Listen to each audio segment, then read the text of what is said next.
Pour les nuls, c'est essentiellement constitué de plantes, donc de produits d'origine végétale, et de plantes qui soient renouvelables. C'est un vecteur fort parce que grâce à ça, on est 100% biodégradable. Donc on n'a pas de toxicité à long terme sur l'environnement et sur la santé.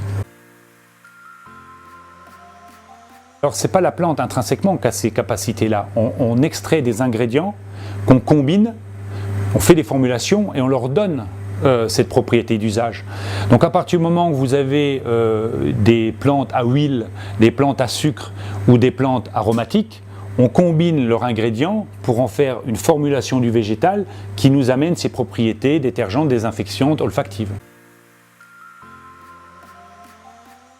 Aujourd'hui, nous avons réussi à réaliser des désinfectants qui sont 100% d'origine végétale, dont la substance active, c'est l'acide lactique. Et l'acide lactique, c'est uniquement un sucre, donc c'est du sirop de glucose qui est fermenté, donc d'une manière, un process tout à fait naturel, pour en faire l'acide lactique. Et l'acide lactique est connu comme un bon désinfectant et sans risque surtout, puisque c'est un produit qui a une petite acidité. Quand j'ai commencé il y a 20 ans, j'avais 3 produits.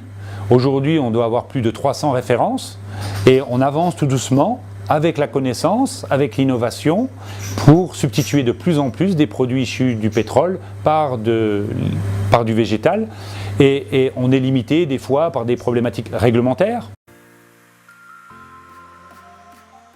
Les produits issus du végétal coûtent beaucoup plus cher en conception, évidemment, mais aujourd'hui nous arrivons avec des formules qui sont à équiprix que les produits issus du pétrole.